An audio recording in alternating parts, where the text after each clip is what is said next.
어머께서 차를 주셨는데 이제 거기 안에 수면제가 들어있었어요. 수건으로 입을 막고 청테이프로 칭칭 감기 시작하셨습니다. 오토바이 날 정도 묶을 정도의 어떤 굵은 진짜 쇠사슬이었는데 그거를 발에다가 채우시는 거예요. 제 얼굴을 주먹으로 마구 때리고 입을 틀어막고 외부와 연락할 수 없도록 핸드폰을 빼앗고 소지품마저 다 숨겨버렸습니다. 못 잡은 게 몇 군데가 있더라고요. 그러니까 한 번 못 박은 게 아니더라고요. 1년이라는 기간이 원룸에 갇히게 됐었어요. 말 그대로 진짜 납치와 감금이 이루어지는 곳이 바로 강제개정 교육이었습니다. 정말 억울한 경우가 뭐냐면 부모님께서 그렇게 하실 분들이 아니거든요. 무조건적이고 희생적이고 자녀가 전부였던 그 마음을 가지고 이용을 한 거죠. 제가 그런 정신병이 있는 것처럼 이렇게 유도를 했고 도둑놈 그리고 거짓말쟁이 심지어는 무슨 큰 범죄자인 것처럼 이렇게 몰아갑니다. 저는 그 어린 나이에 마치 사회 불구자처럼 매장을 당하는 기분이 들었습니다. 개정 교육을 빙자한 돈벌이. 아니 사람들이 내가 불쌍해서 그렇게 하는 것이 아니라 나를 정말 돈을 벌기 위해서 이용하는 수단이구나라는 생각밖에 안 들더라고요.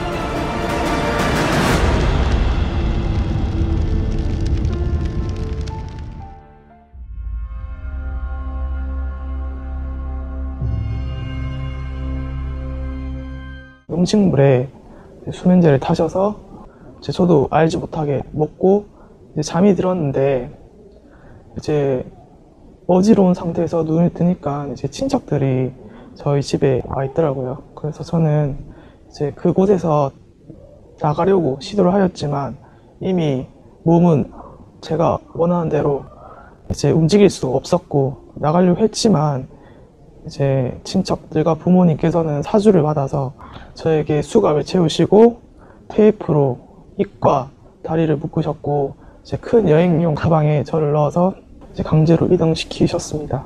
이제 개존 목자가 자식이 마치 큰 정신병에 걸린 것처럼 그리고 정말 악독한 병에 걸린 것처럼 그렇게 부모님께 말을 하고 그 병은 나밖에 고칠 수 없다 이렇게 얘기를 하니까 그 순간 부모님은 개존 목자의 말을 들을 수밖에 없잖아요. 그래서 그렇게 좀 상식 밖의 그런 일을 또 하신 것 같습니다. 개정교육이라는 것이 진짜 합법적이고 그렇다면 강제로 납치, 감금을 하여서 사람 불안하게 떨게 하면서 그렇게 이루어질 필요가 없겠죠.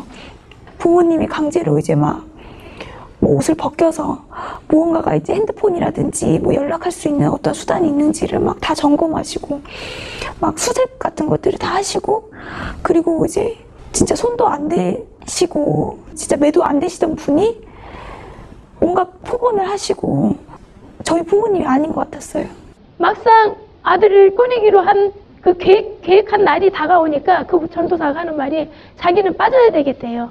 자기가 여기 끼면은 자기는 목회야 하는데 복귀하는데 무슨 문제가 생길 수가 있으니까 자기는 빠지겠다고 대신 경무원을 하나 사주겠다는 거예요. 그래갖고 그때 경무원을 사주더라고요. 어떤 사람은 뭐 수면제를 7알을 먹여가지고 성공을 했다고 하면서 아들한테 수면제를 너무 조금 먹인 거 아니냐, 더 많이 먹여갖고 이번에는 더 단단하게 해서 그 아이를 끌고 와라. 만약에 그쪽에서 내가 끌고 오지 않으면 자기들이 우리 집으로까지 와서 해주겠다 이렇게 얘기를 하더라고요.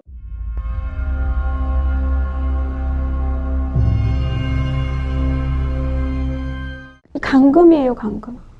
왜냐면은 그 모텔에 있을 때도 방 하나에 4식구가 나란히 자요. 화장실 갈 때도 쫓아와요. 밖에서 이렇게 딴짓 하나 귀대고 있다가 나오면은 데려가요. 절대 개인 행동 못하게. 나이가 그때 제가 갈 때가 34살이었거든요. 35살. 성인 35살을 옆에서 이렇게 팔짱 끼고 다니고 핸드폰 뺏고 그리고 이제 화장실 갈 때도 쫓아다니고 일거수일투족을 감시를 받고 한다라는 건 상상도 할 수 없는 거. 이 대한민국에서. 그것도 가족이. 경찰이 와도요. 가족이라는 이름 때문에 전혀 손을 댈 수가 없게 만들어요. 그리고 원룸에 갇혀 있을 때 그 주변에 막 그런 상황들이 또 많이 일어나요.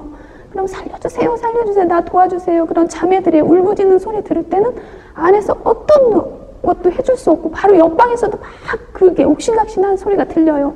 그럼 벌써 자세히 들어보면 우리와 그들과의 싸움으로 막 그럼 또 한 자매가 또 끌려왔네. 밖에서도 막 비명 소리가 들리면 또 한 명이 또 끌려왔네. 막 그런 마음 아픔이 엄청 심한. 근데 그 주변에 어쨌든 그 교회로 인해서 상권이 많이 도움을 받나 봐요. 그러니까 도와주질 않아요. 도와주세요 해도 그냥 또 어떤 일이 있대하고 그냥 일상적으로 지나치지 안 도와주더라고요. 그 사람들이 우리를 비방하는 말들이 참으로 이제 우습지 않습니까? 성경을 통해서 이제 이것을 기준으로 본다면 참 이곳이 진짜 이제 명쾌하고 정말 육하 원칙에 맞게끔 이제 그런 답이 있는 곳인데 그런 것들을 이제 그 뭐 사사건건 이제 그런 말도 안 되는 것으로 이렇게 비방하는 것을 보면 상식이 있다면 이제 그것을 들어만 봐도 이제 뭐가 맞는지 아닌지 알 수가 있지 않습니까? 그쪽에는 말씀도 없고 진리도 없고 하나님 뜻대로 하지 않는다는 것이라는 것을 알게 됐어요. 개종교육하는 그 목사들이 그들은 진리가 없고 하나님 말씀이 없고 예수님 말씀이 없으니까 진리를 이렇게 성경으로 하자고 했을 때 그들이 답변을 못 해주니까 저한테 포천의 허브랜드 향을 가서 맞고 오라. 자신 있게 당당하게 말씀으로 해야 되는데 성경으로 안 되니까 어떻게 허브랜드 향을 맞고 와야 개종교육이 되겠어요. 빵의 영상들을 보았을 때 어느 것 하나 성경적인 것이 없었고 또 성경적인 반증을 통해서 무엇인가 말을 할 수 있는 부분들도 아니었습니다. 모두 다 인신공격에 대한 부분이었고 다 거짓으로 판명이 났던 PD수첩의 영상들이었습니다. 그 교육을 진행할 때는 1대1 교육인 것처럼 이렇게 테이블에 같이 앉게 되는데요. 실제로는 1대1이 아니라 거의 20대1이라고 보시면 됩니다. 제 옆으로는 가족들이 같이 앉아있고 그리고 뒤로는 적게는 5명, 많게는 10명이 넘게 이미 개종이 된 사람들이 앉아 있습니다. 내 자식이 이 정도밖에 안 되는구나 라는 그런 분위기로 몰아가면서 거기에서 그들이 주장하는 교리들은 가족들이 듣기에는 그들의 말을 믿게 되거든요. 근데 보면 계시록도 알지 못하면서 우리를 틀렸다고 자꾸 지적을 하고 그리고 그들이 하는 말은 성경에는 전혀 또 맞지도 않습니다. 대부분 하는 것은 무수한 자료들을 가지고 와서 총회장님에 대한 비방 그리고 우리들이 굉장히 뭔가 잘못된 것처럼 근거 없는 자료를 가지고 비방하는 말들이 대부분이 됩니다.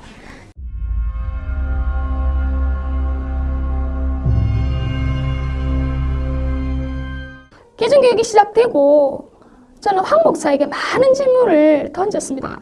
그러나 황 목사는 답변하지 못했고 횡설수설했고 성경과 상관없는 과학 지식만 늘어놓고 나중엔 자신이 설명하지 못하는 부분들이 계속해서 생겨나고 그의 논리에서 오류가 나타나니 원리의 일정을 채우지 못하고 다른 약속이 생겼다면서 교육을 중단하고 가버렸습니다. 그의 무지함은 그 당시 보고 있었던 가족들이 더 잘 알 것입니다. 어린아들도 그 목사의 말에 오류가 있다는 것을 알아들을 정도였으니 말입니다. 그리고 나중에 남편에게 들은 내용이지만 황 목사는 감사 헌금이라며 남편에게 개종교육 때마다 돈 봉투를 받았습니다. 말씀이라고 한두 줄 제대로 하지도 못하면서 무엇이 감사해서 헌금을 그 목사에게 줘야 하는지 헌금을 하나님께 드리는 예물이 아닌가요? 그런데 그 목사에게 감사 헌금이라니 기가 막혔습니다. 부모님께 정말 거액의 돈을 받고 모든 계획하에서 그들의 개종 교육을 진행을 합니다. 그래서 실제로 저는 미행부터 그 과정을 쭉 당했는데요. 그 미행부터 그 드는 돈 같은 것을 그들은 다 요구를 하고 부모님께 그런 것들을 다 지시를 내립니다. 개종 목사들은 강제 개종 교육에서 탈출한 사람이 고소를 하거나 법적으로 문제가 생겼을 때 아무런 정말 약점, 허점을 잡히지 않도록 가족을 방패막으로 삼는 그런 치졸한 방법을 쓰는 자들입니다. 목사라는 사람이 직접 교육을 하는 중간중간에 자주 방귀도 끼고 영상을 틀고는 대놓고 눈을 감고 잠을 자는 게 아니겠습니까? 아니 세상에 한 사람을 교육시키겠다고 하는 목사가 이런 태도를 보여도 되는 건지 교육을 시키겠다는 건지 뭐 하자는 건지 이런 모습들을 보니 목사 같지도 않았고 그 말을 들을 가치가 전혀 없겠다고 생각이 들었습니다. 게다가 점심시간만 되면 자기가 먹고 싶은 음식을 주문했습니다. 버젓이 왕처럼 앉아서 저희 부모님이 계산할 때까지 기다렸고 그것을 당연하다는 듯이 식사를 했습니다. 이렇게 바보같이 에게 순종해서 당하는 부모님이 너무 안타까웠고 답답하고 미칠 것만 같았습니다. 제가 그때 한 5일인가 굶었을 때 그 당시에 저를 가르치겠다고 왔던 그 목사님이 제가 굶는 걸 다 보고 있었어요. 5일 동안 밥을 안 먹으면요 사람이 실신이 되더라고요. 그래서 이렇게 누워있어 앉아있을 힘도 없어요. 누워있는데 그 목사가 짜장면을 시키는 거예요, 제 앞에서. 그러더니 짜장면을 너무 맛있게 먹는 거예요. 저 모습을 정말 세상에 있는 모든 신앙하는 사람이 저 모습을 봐야 되는데 나 혼자 봐서 저걸 어떻게 하나, 제가 그 생각을 했어요. 그래서 지금도 대법원에 가면은 사건 조사한 그 한 사람 한 사람 다 불렀거든요. 정말 이 세상 사람들한테 그 조사했던 그 기록 하나하나 그게 다 지금 은폐되어 있고 다 보관되어 있잖아요. 그걸 다 보여주고 싶어요. 거기 보면은 왜 굶겼는지 그 이유도 다 써 있어요. 너무 힘이 세니까 밥을 굶기면 힘이 없어서 우리가 시키는 대로 하겠구나. 그런 게 다 기록이 되어 있어요. 그걸 세상에 다 보여주고 싶어요.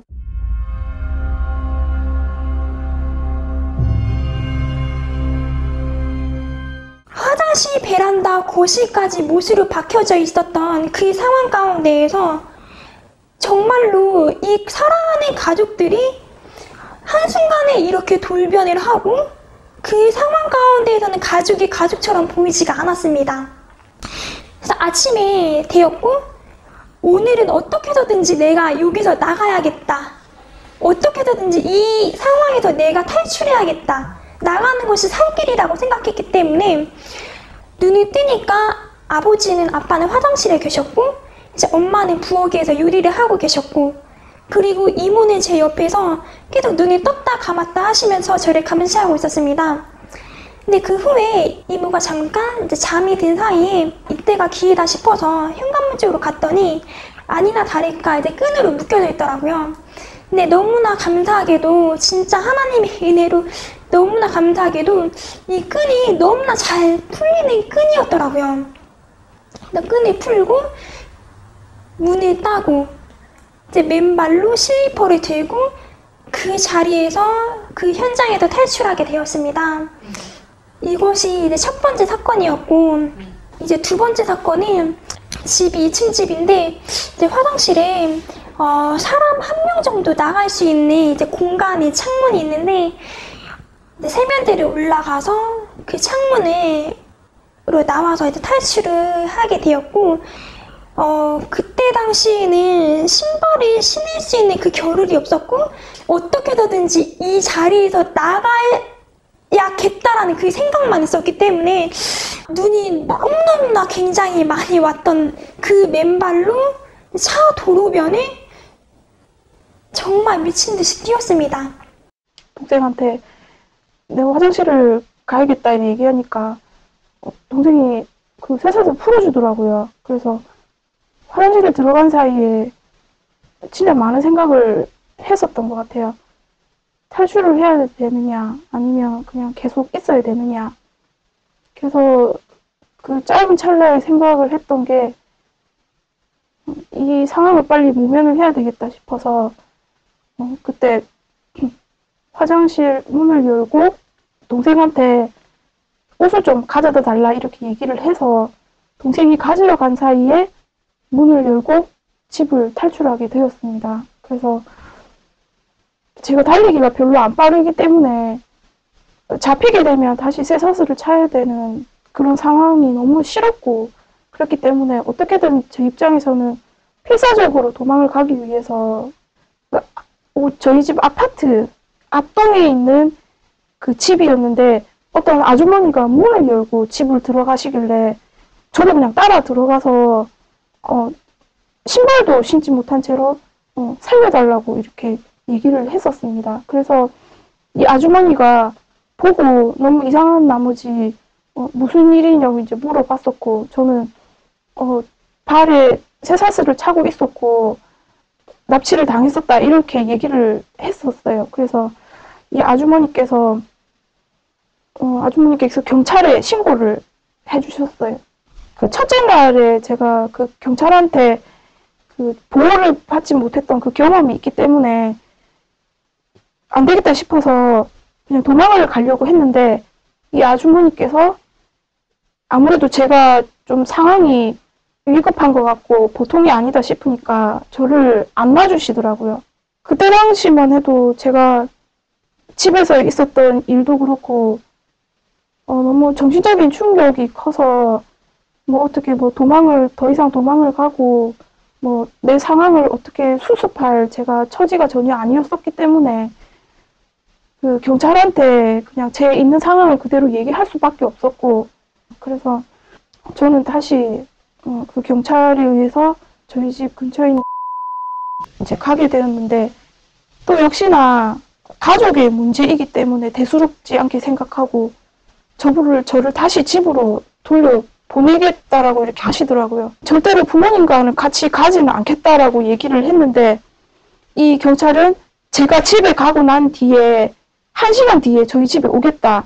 그리고 휴대폰을 손에 꼭 가지고 있어라. 연락을 받아라. 라는 그 경찰의 약속을 받고 저는 또 부모님과 함께 집으로 갔었는데 부모님께서는 또다시 저를 쇠사슬로 채우셨고 오겠다는 경찰도 오지도 않고 집에 전화도 온 적이 없었습니다. 너가 여기서 이제 나갈 수 있는 방법은 전혀 없다고 하면서 문도 이미 잠금 장치가 다 되어 있었고 밖에서만 열릴 수 있는 문이었고 창문도 가장 눈에 띄는 큰 창문이 있었는데 그 창문을 열어 보여주면서 너 여기로 나갈 수도 없다.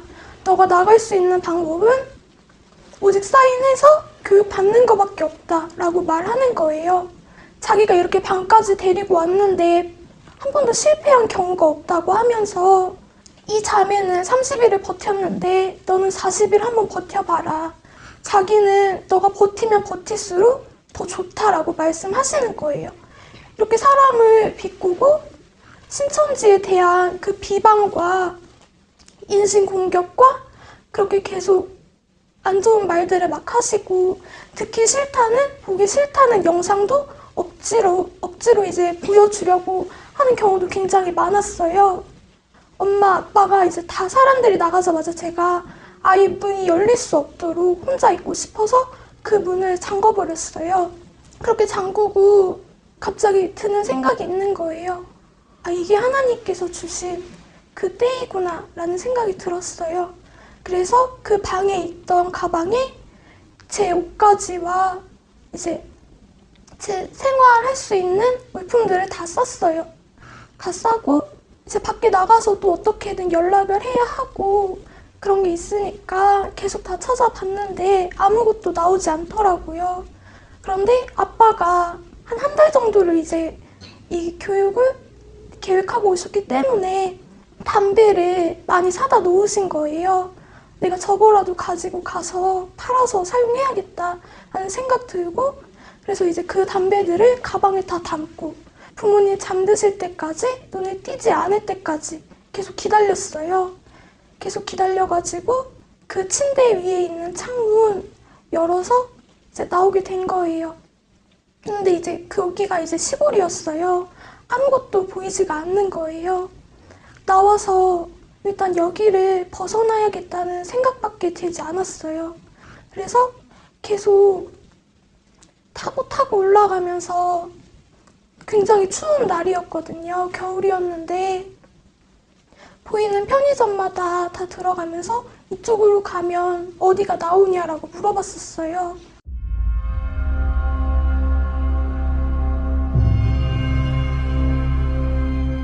그들이 행했던 비인격적인 행위들이 정말 너무 기억에 남습니다.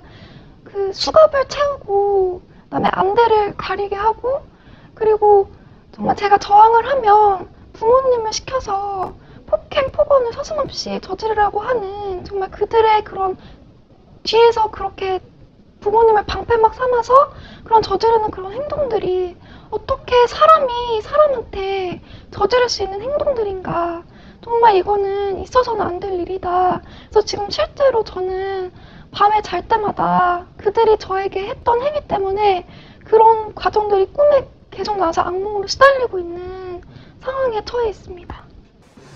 가족들이 난데없이 납치범으로 변하고 징역 2년에 벌금 500만 원의 그런 아주 중형에 해당하는 그런 일을 자행하고 있으면서도 그게 그렇게 나쁜 행위라는 것을 모를 정도로 이 개종 목자들이 상담을 하고 있다는 거예요. 극도의 그런 불안감을 조장을 해가지고 이렇게 한 가정을 파탄에 빠뜨리는 것, 그것이 개종 목자들이 하는 짓이라는 거예요. 그래서 많은 분들이 신천지에서 감금이 되고 납치가 된다고 이렇게 오해를 많이 하시지만 저는 신천지에서 그런 것을 겪은 것이 아니라 장로교 산하에 있는 이단 교육을 한다는 그 교육에서 저는 납치와 감금을 경험을 했습니다. 제가 학교 생활을 했을 때는 저는 신천지 공부를 한다고 해서 모든 것을 다 내려놓거나 그러진 않았고 오히려 학교 성적도 올랐었고요. 대인관계에서 뭔가 문제가 되는 것도 없었고 그런 모든 것이 또 가족들 간에 화평도 굉장히 유지가 되고 있었고 하지만 그 모든 것이 대인관계, 학업, 그리고 가족관계 그리고 저의 개인적인 성향까지 강제 개종 교육으로 인해서 모든 게 다 망가졌습니다. 학업은 휴학을 강요해서 못하게 되었고 그 위로는 사람들의 눈이 무서워서 제가 나가기가 너무 힘들었고 가족들과는 서로 믿어주던 그 신뢰 관계가 많이 깨뜨려졌고요. 대인관계에서도 실제로 그런 트라우마가 많이 생겨서 사람을 믿는데 힘든 부분도 굉장히 많이 생겼습니다. 우리 가족은 정말 남부럽지 않은 화목한 가족이었는데 개종 목사들로 인해 서로를 불신하고 억압하는 가족으로 무너져 버린 것입니다. 그 사실이 저를 가장 힘들게 했습니다. 또한 개종 목사의 지시로 같은 학교를 다니고 있던 지인들이 제가 이단 사이비에 빠졌다고 소문을 내어서 저는 정상적인 학교 생활도 인간관계도 지속할 수가 없게 되고 말았습니다. 저는 제가 앞으로 어떻게 살아야 될지 너무나도 막막해졌습니다. 어느 누구보다도 군대에 있을 때보다도 더 열심히 생활을 했었고, 그래서 조금이나마 집에 도움을 주기 위해서 바쁜 학업 가운데도 사실 아르바이트를 2개를 했었거든요. 그래서 지원을 해드렸고, 그런데 이렇게 일주일 동안 이렇게 강제로 교육을 받게 되었을 때 정말 어렵게 구한 직장이었는데 그 직장도 다 잘리게 되었고 부모님과의 관계도 많이 안 좋아진 상태였습니다. 그 당시 이제 상황 모든 이제 서류를 내 앞에 두고 그 많은 사람들이 전부 다 나에게 이제 이혼할 것을 이제 강제적으로 요구하더라고요. 가족이었던 목사인 고모부는 나에게 이혼하지 않으면 응하지 않으면은 엄청난 말을 하더라고요. 그때 당시 진짜 내 몸을 갈기갈기 찢어서 뭐 길거리에 널어놓겠다는 그런 말을 하고 내 머리를 갈아서 뭐 먹어버리겠다는 그런 말을 하면서 나를 협박하더라고요. 세상 천지에 목사라는 사람이 말씀으로 나를 해유시킬 생각은 안 하고 그렇게 험악한 말을 하면서 협박을 할 수 있는 것인지 나는 그때 당시 너무너무 분통하고 정말 기가 막히더라고요. 또 계속적으로 감금하며 잠도 재우지 않고 말로 고문하는 상황이 너무나 견디기 힘들어서 나는 결국 이혼을 응하고 말았습니다. 그러자 남편의 가족들은 이제 너 갈 길 가라 하면서 나를 그 집에서 이제 내쫓았거든요. 나는 이제 신용불량자 상태에 옷 한 벌도 제대로 이제 입지 못하고 자녀들 얼굴도 보지 못한 채 이제 쫓겨났거든요. 신천지에 가면 이혼하고 가정이 피폐해지고 감금 폭행을 당한다고 하지만 우리 가족을 찢고 가정 파탄시킨 것은 그들이었습니다. 나를 감금하고 폭행한 것은 신천지가 아닌 그들이었습니다. 정말 여러분들의 자녀가, 친구가, 그리고 주변 사람이 진짜 그런 상황이 닥쳤을 때 진짜 그 사람이, 사랑하는 사람이 막 호소하는데 그 사람의 의견과 생각은 완전 깡그리 무시하고 그냥 지나가던 사람의 말을 듣고 당신 딸은, 당신 친구는 그냥 미친 사람이야. 그 사람은 진짜 돌았어 이렇게 얘기하는 거를 믿는 거랑 똑같다고 저는 생각이 들거든요. 그러면 그 사랑하는 사람이 어떠한 기분이겠어요? 어떠한 정말 감정이고 정말 어떠한 그런 어려움과 마음에 그거를 한번 생각해 주셨으면 좋겠어요. 진짜 그것이 아니라 그 정말 사랑한다면 그 사람의 말을 먼저 듣고 무엇이 맞는지 옳고 그른지 판단해야 되는 게 저는 먼저라고 생각하거든요. 과연 신천지가 어떤 것인지 본인들도 한번 와서 경험을 보라는 거예요. 경험해 봐야만 신천지가 세상이 말하는 저 흔히 말하는 교회 사람들이 말하는 그것이 아니라는 것을 알게 될 겁니다. 그래 제가 아무리 아니라고 해도 그걸 믿지 못한다는 사람들은 있을 거예요.